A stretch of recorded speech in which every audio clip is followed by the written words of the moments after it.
All right, everyone. Welcome to, I think, our third episode of Robo Papers. So super awesome to have Toru Lin, one of the key authors of the paper Sim to Real Reinforcement Learning for Vision-Based Dexterous Manipulation on Humanoids. So thank you so much, Toru, for coming here and sharing your work. Maybe as a start, you can share a little bit about yourself. Okay, my name is Toru. I'm currently a PhD student at UC Berkeley, working with Professor Jitendra Malik. And before this, I did my undergrad at MIT, also working with Professors Philip Isola and also Antonio Teroga. And currently, my research has been focused on dexterous manipulation and a little bit of whole body control. I work with hardware systems that are either humanoids or basically bimanual arms with multi-finger hands. Yep. Awesome. Cool. So yeah, maybe we can just dive in. If you can share screen, you can share, maybe just give an overview of this paper, and then yeah, we can go from there. Yeah, sounds good. So I will start from talking about this paper. So this is the latest work that we've released, a collaboration between UC Berkeley, NVIDIA, and UT Austin. And the TLDR, as mentioned there, is that we present a successful approach to learning humanoid dexterous manipulation using sim-to-real reinforcement learning, achieving robust generalization and high performance without the need for human demonstration. So just first of all, a brief look through all the results we have. So we use a Fourier GR1 robot humanoid, mostly using the upper body. And so 2 arms with multi-finger hands. And then we do a bunch of tasks showing capabilities like pick and drop, bimanual handover, box lifting, also grasping of many different kind of objects. So including out of distribution generalization. And also, I think what I like the most is all the robustness that our method shows, including robustness against random forces, and also robustness when the policy gets disturbed. You see the figures? Nice. So our setup is in the real world, there's real robots with 7 dot arms, 6 dot hands, and on it, we equip it with an egocentric RGBD camera and also a third view RGBD camera. And in simulator, we basically set up something that's almost identical with the same Fourier humanoid robot and also with the same hands. And we try to keep the viewpoint the same for the camera.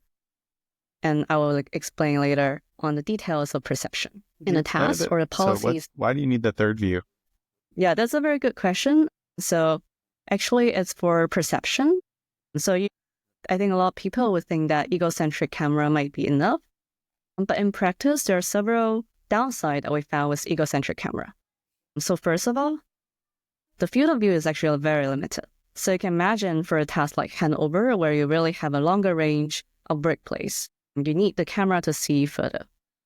In this work, so we thought about multiple approaches. I think the simplest one is, what if you just switch out a camera? And then there are also other approaches, like what if you move the head so that you have active vision? But here, I think switching the camera itself is a little bit boring because it doesn't really generalize that much to other scenarios. What if you want even larger workspace or things like that? So you mean like switching the camera? Sorry. Yeah, to change. You mean like getting a fisheye camera or something with a wider field of view, I guess? Yeah. Exactly. That's like a go hack. Sure, so it's how trivial if we do that. It's also harder to simulate, which is actually a worse problem. Because I think if we would try to use egocentric camera, we also want to use the depth, and then we need to match the depth in sim and in real, and then there will be other problems that come with it. Yeah. Makes sense. So we actually, we set up the third view camera so that we can capture the object state with a wider angle, basically. Yeah, this is a TLDR, and in this work, the object state that we take is a combination of the sparse representation, which is the object key point, or central mass, and the dense representation, which is the depth captured by egocentric camera. So we found that there's this very interesting trade-off between these two different object representations. So I think in a lot of previous work, we see either people using sparse representation like key points or dense representations like RGB pixels or depth. But if you think about it, the sparse representation is very nice, it's very interpretable. It's also easier to get, especially in simulation. It's much easier for sim-to-real transfer. But on the other hand, it contains more limited amount of information. So it's harder to train policies that requires a deeper understanding of things like object geometry, object shape, and that naturally limits the expressiveness of the policies. On the other hand, I think the RGB pixel is a very nice representation. It contains very rich information. And depth is similar. It contains a little bit less information, but also pretty good. But then on the other hand, it has very large central gap. So here we try to take the best of both worlds by combining the segmented depth, which is a relatively clean, dense representation that allows the policy to understand object geometry, while supplying also the object central mass key point, which is captured by the third view camera. I'm sorry if this is going a little bit too much into the perception, but hopefully this answers your question. Yeah, it's good to go into details. So segmented depth, meaning that you run an object detector or something, or segment anything, or one of these models that breaks up the scene into different components so that we can then, and so that information, do you know the object classes then, or is it just like instance labels? Is that the... Actually, we do not know because I think a lot of objects that we test on are out of distribution object. So we actually have a UI for policy initialization where the user just click on the object of interest, and then there's a segment anything at the backend that runs the perception pipeline, identifies the object, creates a mask, and then performs the policy. So I don't want to get too sidetracked. I know we're getting into detail, maybe. Yeah. Maybe if I just get sidetracked, one last bit. I'm curious, like how.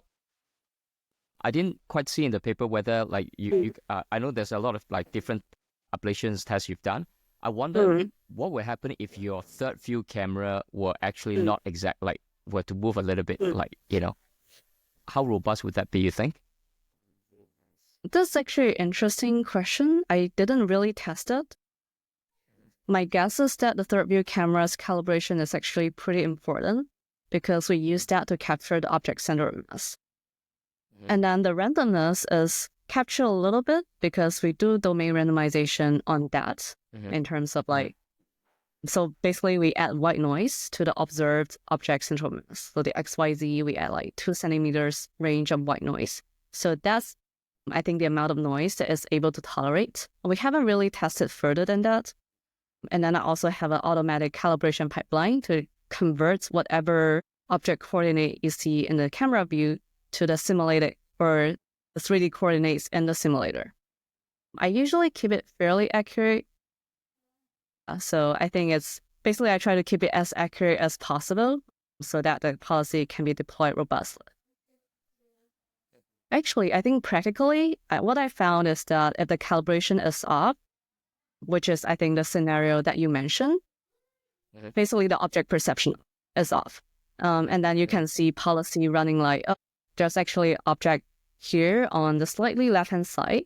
But because of the calibration is off, you can see the hand actually trying to reach again and again a different point in that space. Because what the policy receives is an input saying that, oh, the object is actually here. Which is different from what it sees or where the object actually is. So I guess, but that, I want to let you move on from all the perception stuff. But I guess just since so for the sake of restating everything, I think we've got this. So now I think we understand the problem statement, right? So we've got the egocentric camera on the robot's head, another camera which lets you understand where the objects are.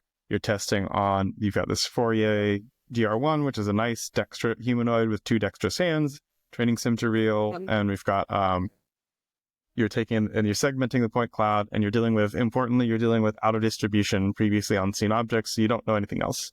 All right, and so no RGB channel, is that right? So you don't know the color, so we're not using that. Yeah, so just object identities basically, which you can get from things like segment anything. So it's relatively easy to get, I guess, and it's a reasonable thing to have. That makes sense. All right. Yes. Yep. Thank you for the summary. Very nice. Yeah.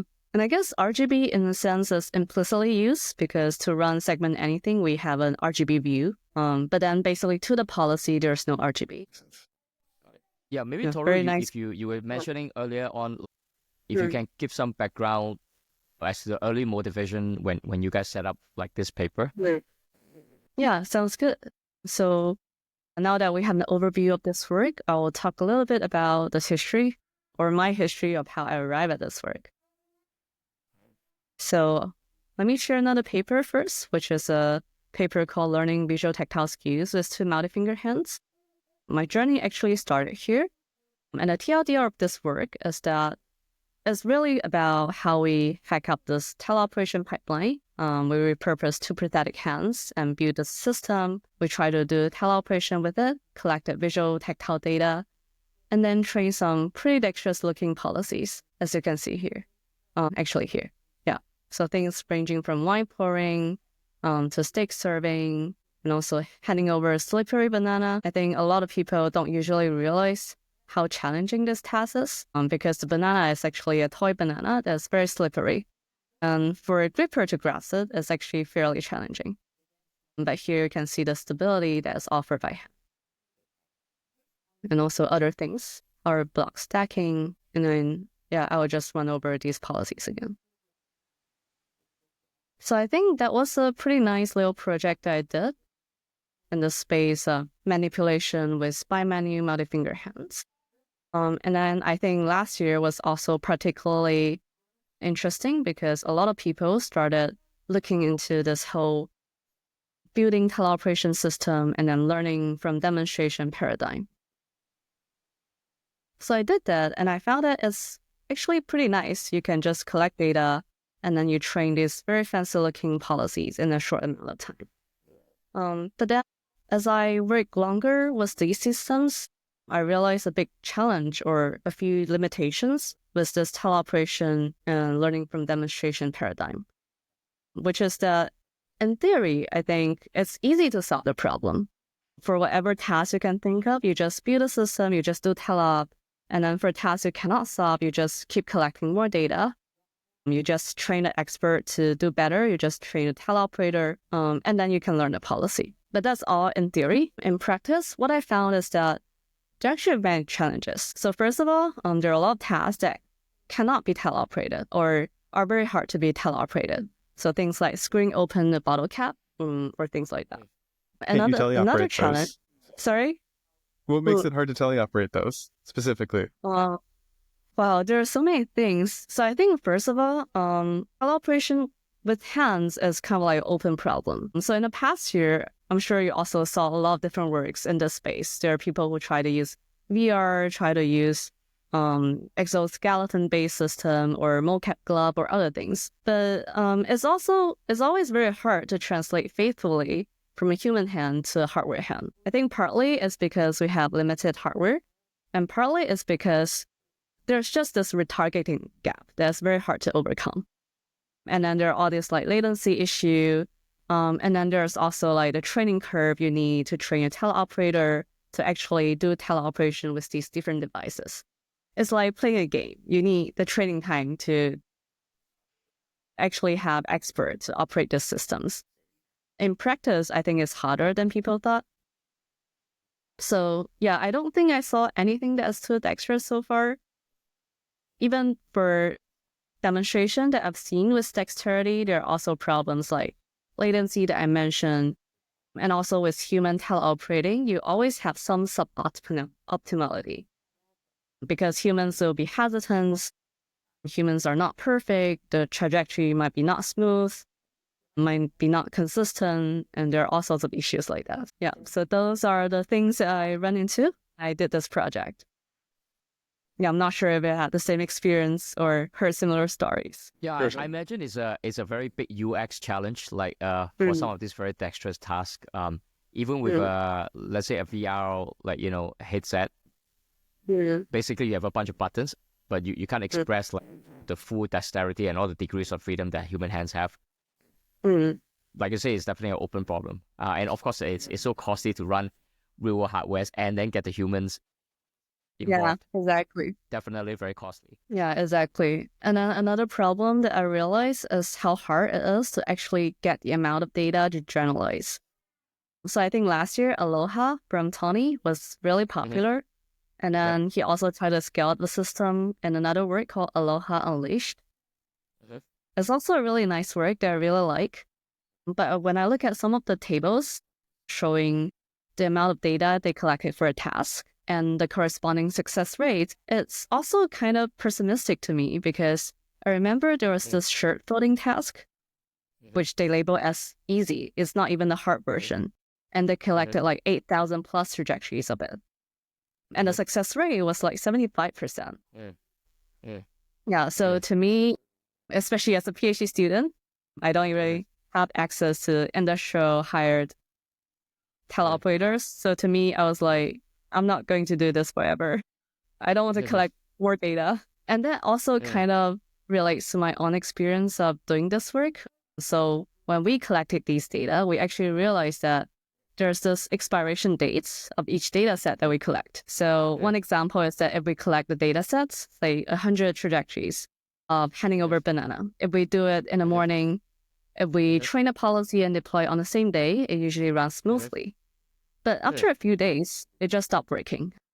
And it's very hard to know why. And it's almost impossible to fix it because sometimes maybe someone touched the camera, maybe, I don't know, someone hanged their jacket when we did the data collection and the jacket was removed in a few days or things like that. There are just all these factors. Yeah. Yeah. Could it just be in the lighting conditions, maybe a cloudy day versus a slightly sunny day? That too, actually. Yeah, that was surprisingly or not surprisingly important and also very frustrating. Yeah, I remember there was also this work by Chelsea and Sergey, which they did when they were still like PhD and postdoc. And they had to do all the things like data collection and deployment at night so as to best control the lighting condition. Yeah. Wow. Yeah. Yeah, so sorry for a very long backstory. Yeah. Yeah, so basically...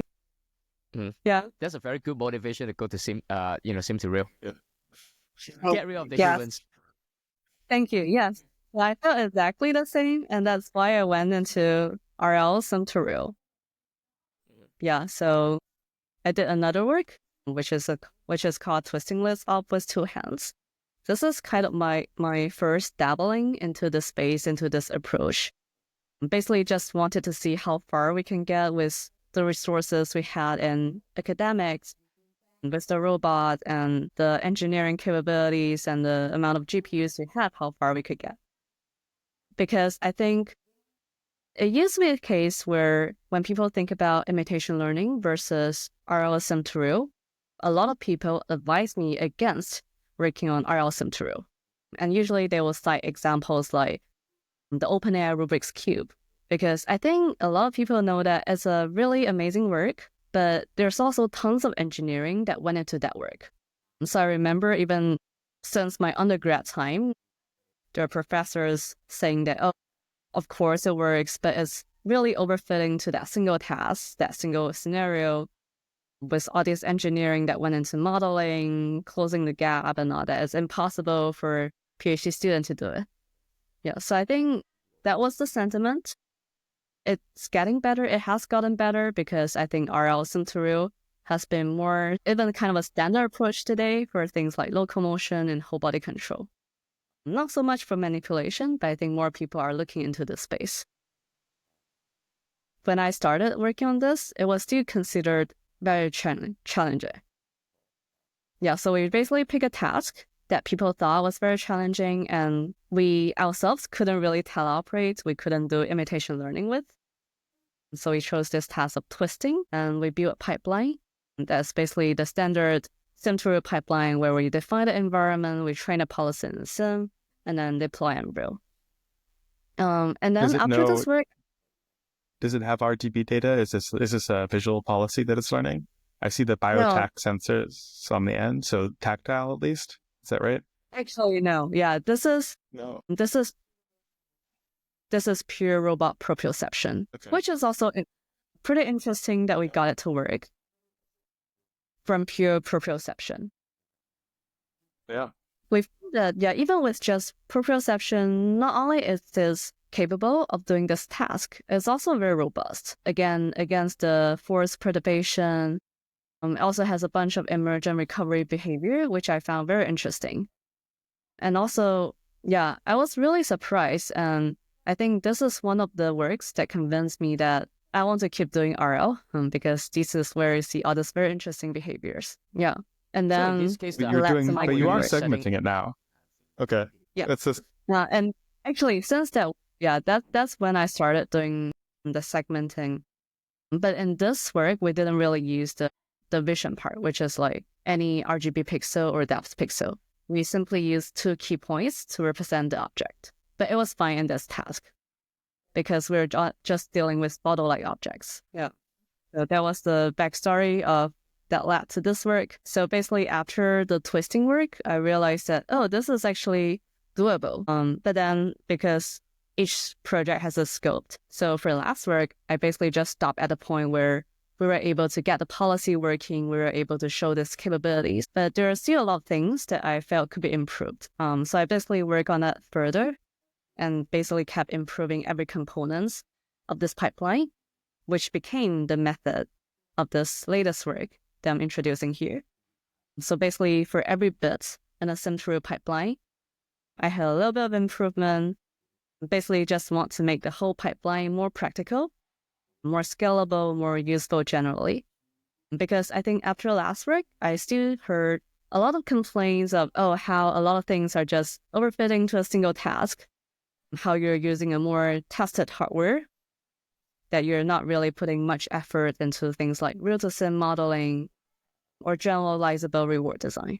So here I basically tried harder and got some, again, pretty good results. generalizable reward design. You're meaning that basically, so before you have an object that's just in like one place and you have to rotate it and you're rotating the lid. And therefore, so here, because you're doing all of these different object manipulation tasks, you can say like, yes, this is actually a route towards real general autonomy. That's Yeah, what you're saying? All right. exactly. Yeah, thank you for a nice summary again. Yeah, so I think here I also got to something interesting, like philosophically. I realized that if you think about object manipulation, you can basically disentangle all the tasks you can think of as 2 things. So one is the contact between your end effector and the object, and the other is the object state, so how you want the object to move. Yeah, so things like, say, we want to grasp a water bottle and move it somewhere.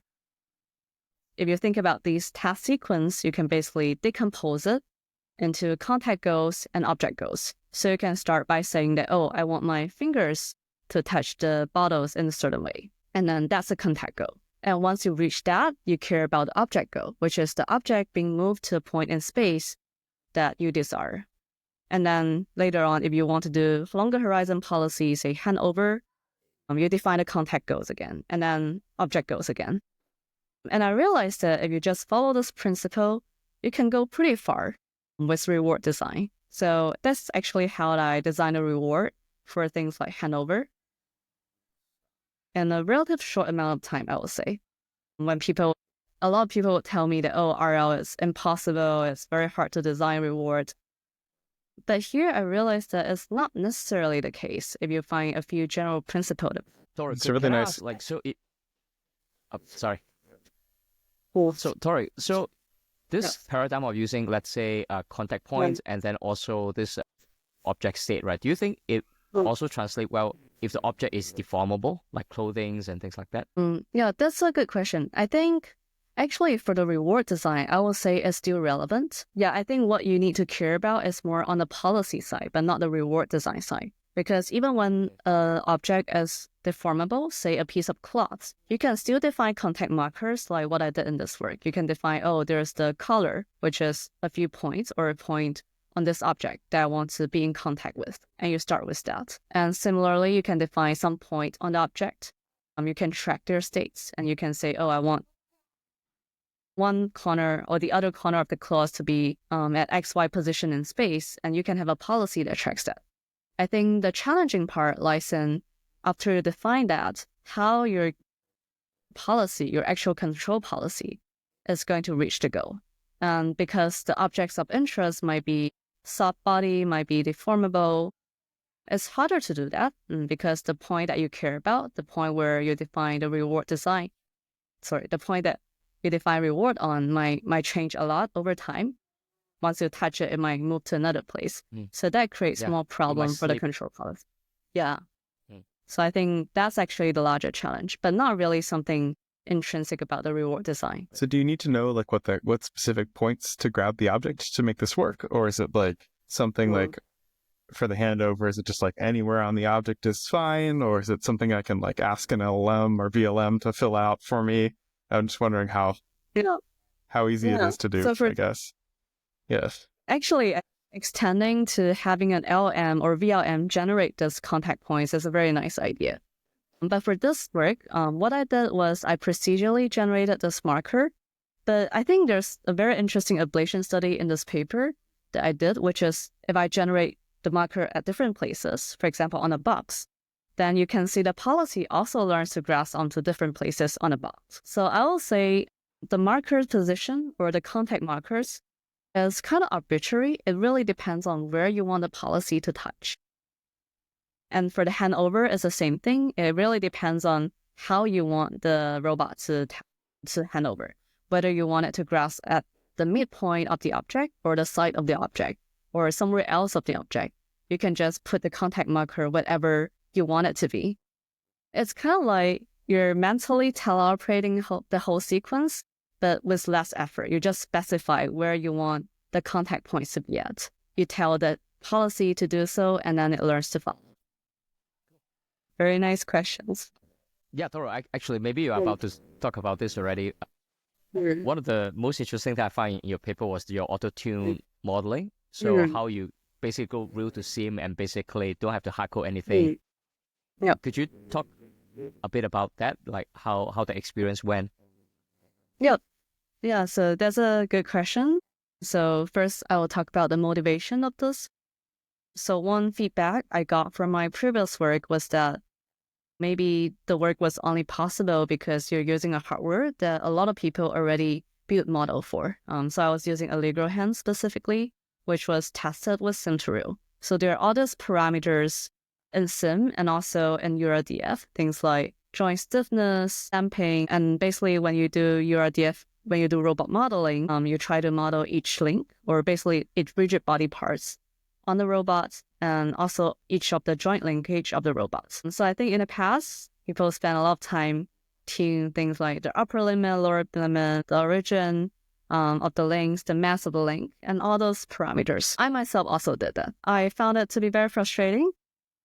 And then I just thought, is there a way to perform it in a more automatic, more systematic way? And then there's one thing that I realized, which is that when you do model of the robots, you really just care about how we did this modeling as a PhD student in a very relatively dummy version is that we will tune the parameter, we will try to play a trajectory in the simulation, we will track the response curve, which means, we look at if we send it a target position, how well it tracks the position. And then we do the same in the real environment and we see how well it tracks the position. And then we look at things like, the velocity profile, the position profile, and basically just visually match the two of them. And then we just keep tuning the parameters. After doing this for a while, I realized that it really could be automated because when we work with simulator, we can just generate so many different environments in parallel. And why don't we just do that? So it's kind of a very intuitive approach. It's kind of like parameter searching for a neural network, but you do it on the space of physics parameters and URDF parameters. So I define ranges of available parameters to search for, randomly generates URDFs with different combinations of all these parameters. And because we're doing these tests in simulation, we can just do it all at once. Basically just write a script, tune these parameters. I think the most interesting part here is how we are able to generate also different parameters for URDF. Basically everything is in code, so you can always change code programmatically, which is what I did. So the idea is that, we generate different versions of the robot in the simulator environment. We also generate the response curve of these different robots or different environments. And then we only need to do one rollout in the real environment, which is the ground truth. And after that, it allows us to compare all the simulated environments response curve with the real environment's response curve. And then we can choose the one with the lowest MSE across them. to be the kind of like the ground truth environment for a simulation. I'm curious for this URDF profile, right? Do you end up just using one and then just use that for all tasks? Or do you find that sometimes maybe your URDF just fit it slightly better for one task? It's as if the model behaves slightly differently. Yeah, that's actually a good question. I actually had a similar hypothesis because of the randomness and different policies. But in the end, I found that there was this, basically when you have a low enough MSE, so for example, there are 100 URDFs that are generated. And then when you compare the MSEs, they're like the top 3 or the lowest 3, basically the best 3s. And they don't really matter, it doesn't really matter that much whether it's the best one or the second best one, because they're fairly close when you search in a huge parameter space. So usually I just stick with the one with the lowest MSE because it works well enough. And I don't need to search an additional parameter, which is switching these URDFs. But there is a big gap. Yeah. Sorry, but there is a big gap. Yeah, the one with lowest MSE and the highest MSE. Yeah, I was going to ask if how much the trajectories matter, because like I could imagine like my robot policy lifting up its hands over his head. Maybe I get a different MSE if I'm randomly sampling parameters compared to like working in front of me, just because like because different parameters will matter, or unless you actually like really nail the robot values, I guess. Did you ever notice that, or is that not really a practical concern?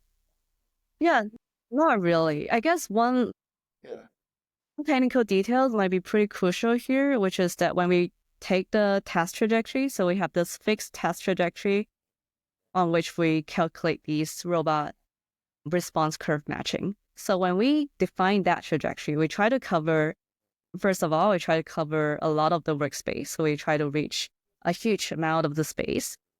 Also, we try to vary the action itself. So we include both more static action and more dynamic action.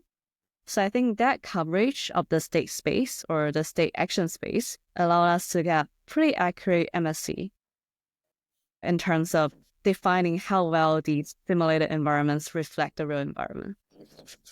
So I think as all robotics work, the devils are in the detail. So do you want to tell us more about how well it worked? That's what's coming up next, it looks like. Yeah. So I guess I've gone through most of the parts, and now I'll just show the videos of how well it works. So yeah, I think I've already shown the videos of the capabilities, pick and drop, in terms of task performance. So these are the tasks or policies that we're able to get.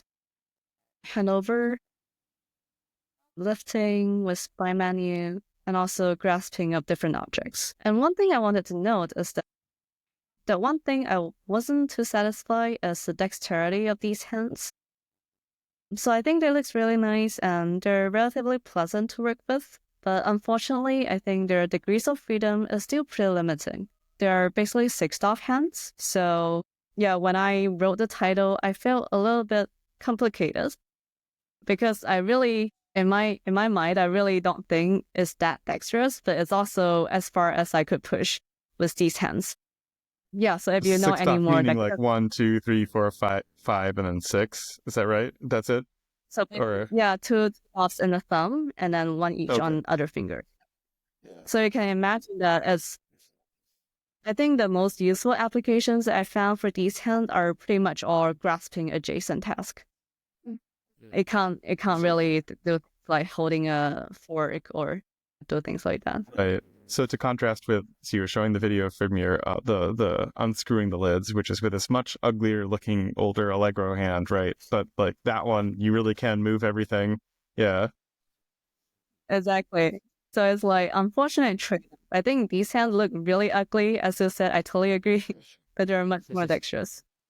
And meanwhile, these handless humanoid looks nice, but the dexterity is really not quite there yet. Hopefully it'll get better in the next few months or years. Yeah, so these are the behavior.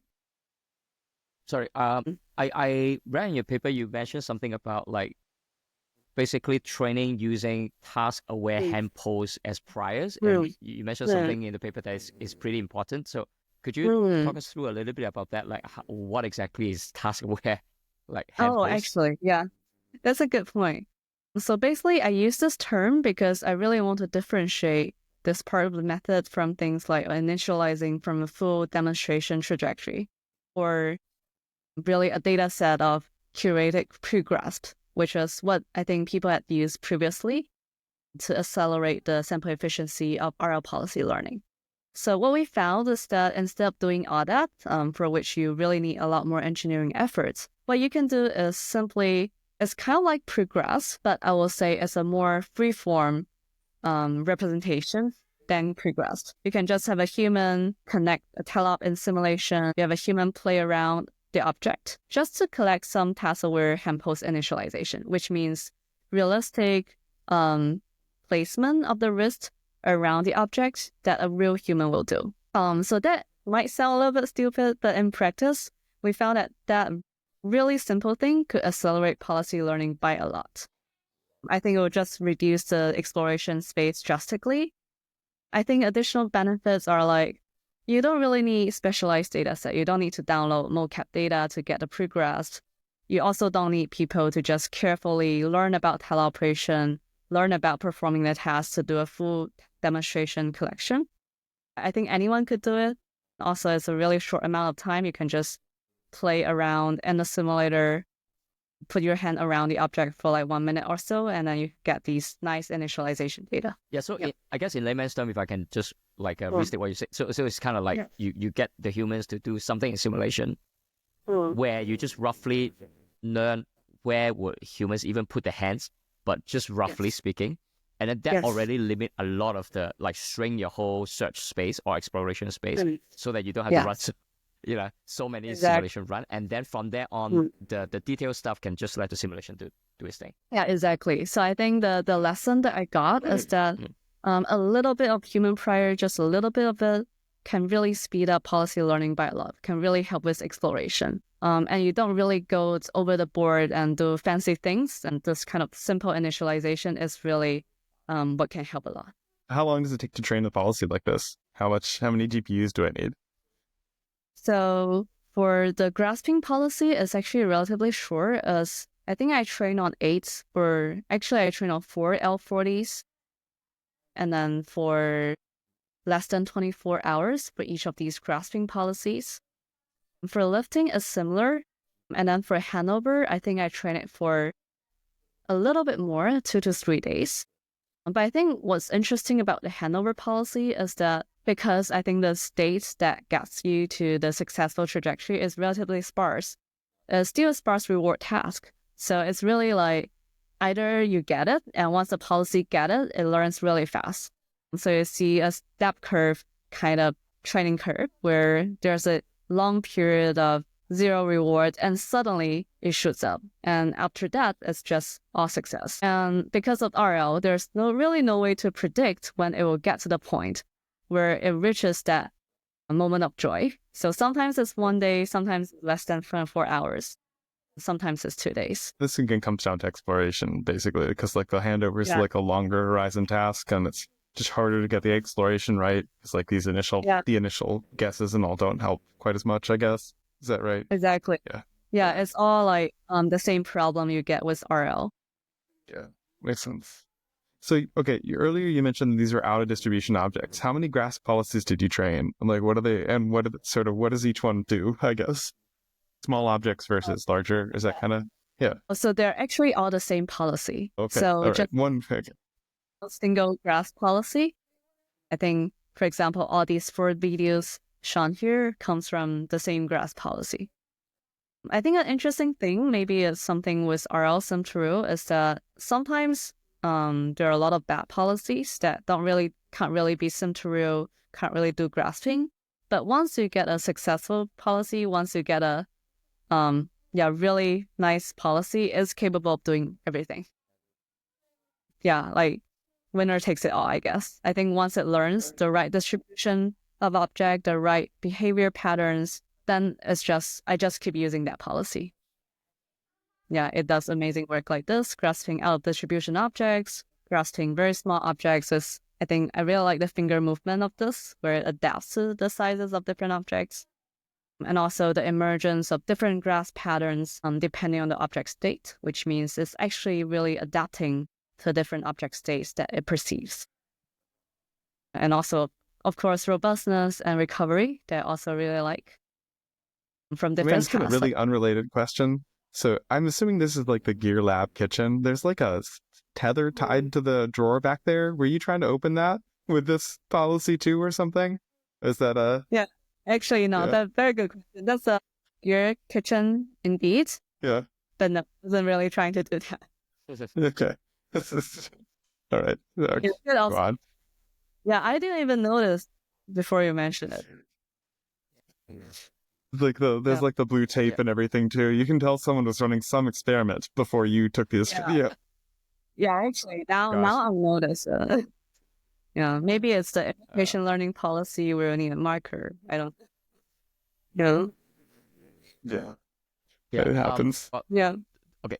Toru, I have a question. Cool. I come across so you have this chart in the paper where you kind of show the success rate for a couple of these tasks, and then and I think the x-axis is like a number of environmental like variations or something like that. And I see that they kind of plateau at around 50-60% success rate. Do you want to comment about that? Like, what do you think we could do in future work that can really get it plateau a lot higher? Yeah, that's a good question. And that's also related to, I think, the limitations of this work, which are things that I did not address. So I think, first of all, of course, the hardware limitation, we couldn't really get a more dexterous hand, which ideally we want the finger movement to be more agile.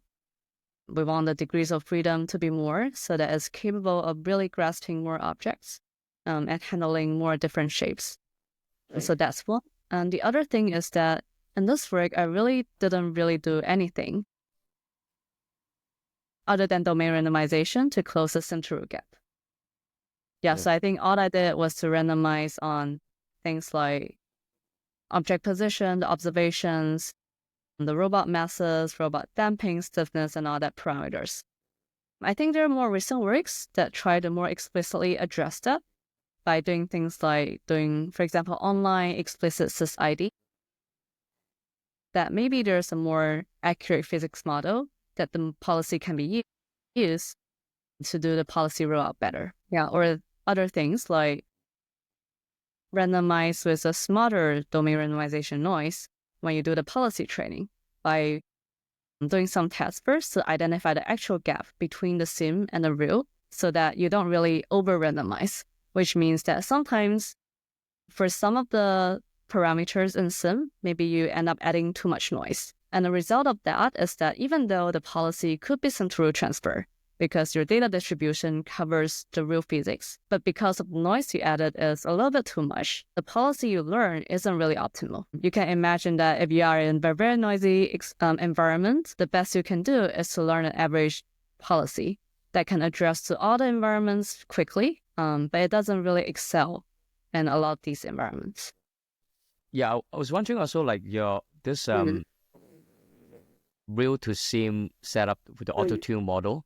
Going to the minimums like MSE, right? Basically. So, do you think there's still more things you can do over there, or like at least for that part of the stack, that's so because it sounds like what you just said is maybe the improvement is towards more sim to real, like later stage. But I was wondering whether there's still more things you can push if you can get the real to really match the real to sim and the real and the sim to be as closely as possible, basically matching your URDF with the physical parameters. Yeah, I think definitely. There's actually a work from, I think, Russ Tedrick's group recently that I really like. I forgot its name, but I think it's a paper showing how you can use a gripper, you take an object, you kind of like randomly shake it or perform some kind of handling of the object, and then in the process, you identify the actual physics parameters so that you can match the sim dynamics and real dynamics. So I think it really addresses the real to sim modeling problem that here my work doesn't address, which is how do you close the modeling gap in dynamics? But then after a closer look at that work, I also realized that it's not super straightforward to me how, if I were to do it again, how I could have done it. Because I think to do that, you also need to rely on a physics parameter that really has much more accurate object physics, which I don't think Isaac Jim is there yet, but I will keep looking. Yeah, but I think, yeah, very good question. I think on a high level thing, what I really miss in this work, what I hope to address in the future is really the gap in dynamics, either in the real-to-sim modeling part or the sim-to-real transfer. Can I say, so one thing that kind of bothers me, and is that it's the center, the third person camera thing, because I really like mobile manipulation, and like I feel like it's hard to have like a second view of everything unless you've got like two robots moving together. So do you see a way that you could get rid of that constraint on this, or like what happens if you don't have that third person camera? Does stuff just not, how well do things work? Well, I guess in that case, maybe switching to a camera with larger field of view is the solution, because I usually take my inspiration of how humans are designed. And when I think about ourselves, yeah, we have a pretty large field of view because we have had. And another thing is Activision. So we actually have another work on Activision coming, not released yet, but stay tuned. I think that's another way to address this, because then you can just intelligently move your head. You can look around, you can search for objects and do other things. Yeah, that makes a lot of sense. Yeah, so I guess maybe it's to wrap this up, like well, it sounds like you already briefly mentioned some of the future work using Active Vision. Is there any other thing that you think if you were given maybe 1 or 2 more months, what would you have squeezed into this paper? Oh wow, that's hard. Yeah, I think definitely better, as I mentioned, the dynamics modeling part. I'm not sure whether I will squeeze into this paper though, because I think it's already quite a mouthful on the title. Not sure whether it's a good choice to add more. But definitely if I were given time to do a next project, unlimited budget and frozen time and all that, I think the most important problems to address are, closing the dynamics gap in both the real-to-sim modeling part and the sim-to-real transfer part. And then I think there's also something that I think could be important is the object perception. I think, again, it relates to both the real-to-sim modeling and the sim-to-real transfer. So I think, for example, one thing that I see a lot of recent works already doing is how do you scan an object with a camera and then translate it to a 3D object. So things like that, I think would also really help with sim-to-real transfer and policy learning. Yeah, Chris, do you have more questions? Otherwise, we can ask the usual last question. Very last question is there any cool papers that you come across like recently you want to give a shout out to that you completely blew your mind? Yeah, I will say I like the real-to-sim modeling paper. Let me see if I can remember the name of that. A scalable real-to-sim, actually. That's the name. That's a really interesting name. So I will share it here. I like this work as from Russ and Philip, I think two professors that I like and respect. And as I mentioned, they're able to get a robot gripper to just grasp or play with an object. And then, by playing with the object, it can identify the physics pretty accurately. And you can see my website is loading, but you can see pretty nice results from their identified physics. You can see there's a pretty small gap between the real and sim. So this is what I like. Cool. Yeah, we'll definitely read that paper. Okay, cool. Thank you so much, Toru. Thank you so much for your time. Yeah, thank you both. A lot of fun. Okay. Great. Cool. Really cool work. Yeah, looking forward to seeing the next stuff. I'll keep working. And thank you so much for the nice comments and summaries. Yeah, thank you. It was a joy chatting with both of you. Yeah, thanks. Likewise. It was great. Thanks for making time. Yeah, so what do you think, Chris? What have you learned? Any thoughts? Yeah, I thought it was a lot of fun to hear about the journey that led to this. Toru started with imitation learning on like for dexterous hands manipulating objects, and then she went from there to RL with like in sort of a simple case, which is just state-based proprioceptive RL with like these very dexterous hands, and now is getting closer to humanoids, and it's really tracked, honestly, the way that I feel like robot hardware has been progressing, where we've gone from like these old industrial robot arms with like really kind of crummy hands on the end. Well, maybe they were okay, but then like all the way up to like this fancy looking Fourier humanoid that she's been experimenting with, right? So It's definitely like, it's a nice snapshot of the way the field's changed over the last few years, to be honest, it feels like. But yeah, aside from that, I mean, I really liked seeing all the results look really nice, seem to real. It's a very compelling story about how to get these dexterous real world policies going. A lot of interesting tips and tricks about what works for reward engineering, which is kind of the bane of anyone who tries to do like lots of RL, is like, how do you get this stuff to really work? Because exploration is really tricky. There's lots of stuff. I don't want to talk too much. Yeah. Yeah. Well, what do you think? What I find really intriguing is that, like, even though supposedly the whole thing is nearly everything is simulation, but actually there's still a small part that actually involves the human, right? What you call task-aware hand pose. Yeah. And by having human in the loop just for that part, drastically reduce the the search space or exploration space, so that now it becomes a tractable problem. So I think that alone is interesting to point out. I thought that actually that humans in the loop actually move the needle a lot is the only thing, is one of the main key thing that in my mind that allow her to, with the compute that she has, to still make something work. So that's still a part I think humans can play. The other thing I find quite really cool was that whole auto-tune model, like just automatically kind of map the correct, let's say, URDF robotic parameters to the physical parameters. So I can imagine it's so hard to hand code that it must be damn frustrating to do that. Yeah. So I thought that was really cool. Anyway, cool. Well, let's do this again next week. So it's tough. Yeah. Talk to you later.